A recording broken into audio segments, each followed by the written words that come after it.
and founders of the Extreme Customer Service Directory, Angel Tussey and Eric Raymer, are inspiring you to get your business right. They know the customer experience isn't just another thing, it's the only thing. Let's join Angel and Eric for today's program. Hello, friends, and welcome to the Experience Pros Radio Show with Angel Tussey, Eric Raymer. Very nice to have you along with us today. We are here to remind you that small business is big business. Your business is our business. And Angel is out today, so you've got me. The phone lines are open all day long, 303-632-4160. That's 303-632-4160. And you just wonder, have you heard the latest scuttlebutt? It's not a joke. According to entrepreneur.com, it's not as dumb as it sounds.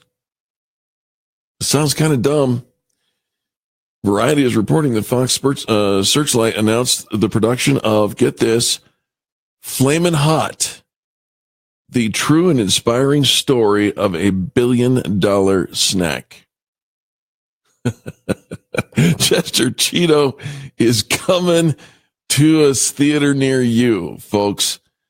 Flamin' Hot Cheetos is getting its own movie.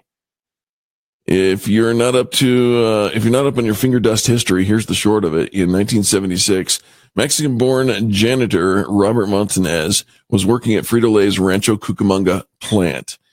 A production line snafu left a batch of Cheetos naked without its signature cheese dust. Montanez didn't want the food to go to waste, so he decided to flavor it with his own mixture of salt, lime, and chili powder used to flavor Mexican grilled corn.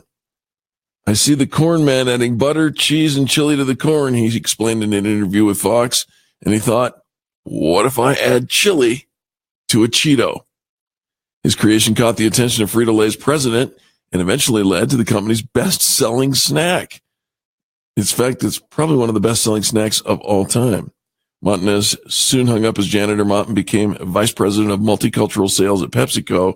It's both inspiring and delicious, and it's going to be a movie. That whole story, Flamin' Hot Cheetos, is getting its own movie. I cannot help but predict the horrible things in the box office. I mean, all right, it's a good story. Janitor makes good, creates a $1 billion snack, becomes vice president of PepsiCo. Okay. Is that really a strong enough plot line for a story? For a movie? I don't know. Would you go see it? There's the question of the day. Would you go see the Flamin' Hot Cheetos movie to see Chester Cheetah doing his thing? I think producer Richard and I are in agreement on this one. We're like, it just doesn't sound. I don't know. I'm all for entrepreneurism and creating things. I just don't think it sounds like anything that I would want to go do. So I don't know. Shifting gears, are you making enough money in your job? You know, the survey came out, and again, this comes from Entrepreneur through GoBankingRates.com. Only 19% of American workers are comfortable with their earnings, according to a recent salary report from a job search site, Indeed. And when asked how much more they would need to feel comfortable, 54% of the respondents said they'd have to earn an additional $6,000 to feel more comfortable. Do you think you deserve to be paid more at your current job? Go Banking Rates asked career experts to weigh in on what signs to look for if you suspect you're underpaid. Let's take a look at it. Well, you look around and your coworkers seem to be getting paid more for the same job. Crystal Covington, the job expert, national speaker, and the founder of social enterprise group Women of Denver, once discovered she was being underpaid in a unique way. Somewhere in Highlands Ranch, somewhere in HR, Highlands Ranch, that's also where we're at. I know Crystal, so I kind of feel connected to the story.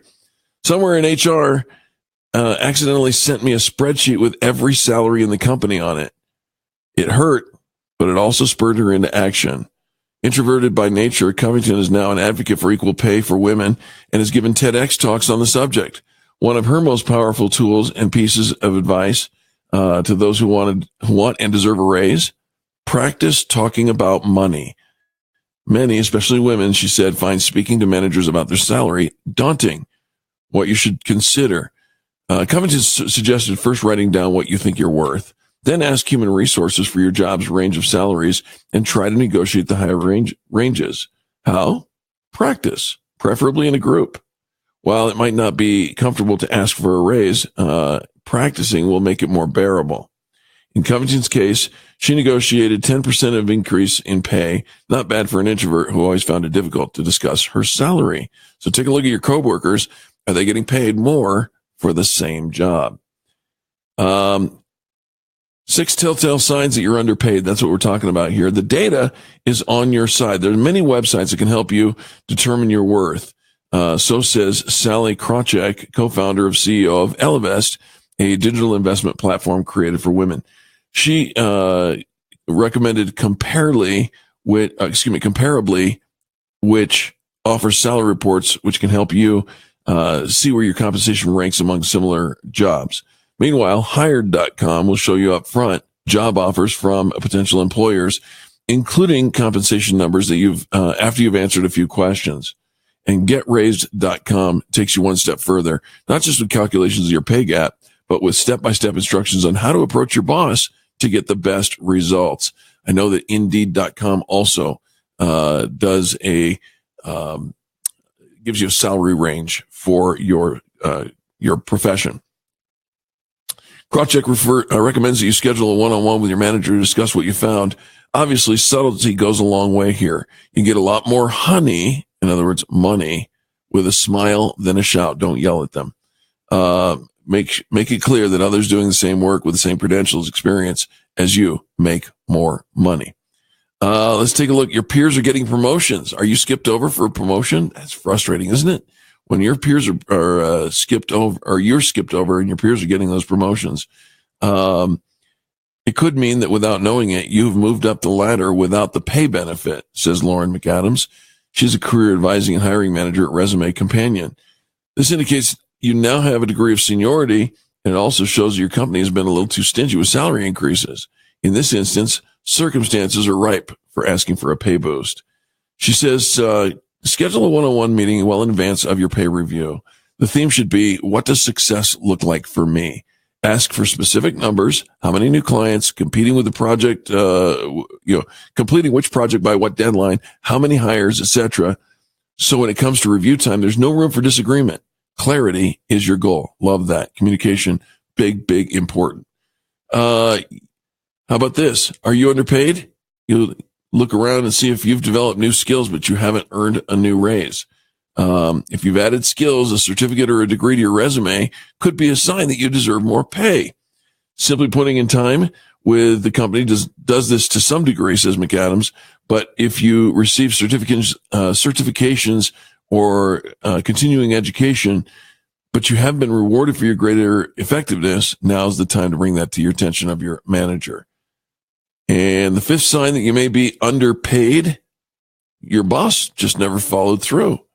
Whether it was stated outright or heavily implied, employees are often working under the impression that if certain projects or goals are finished or attained, they're going to get more compensation.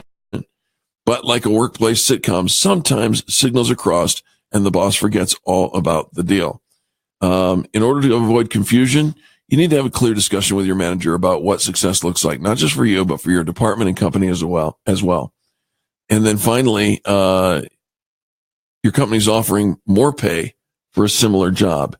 If you see that happening, you should immediately talk to your HR partner or office and have them review your skill set, clearly communicate why your salary is what it is, and see if there's any room for growth. If you communicate the concern with your HR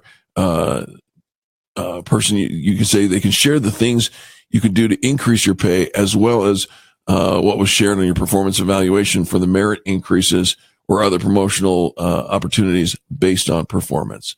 So if you feel like you're getting underpaid, The theme is this: talk and communicate with your manager.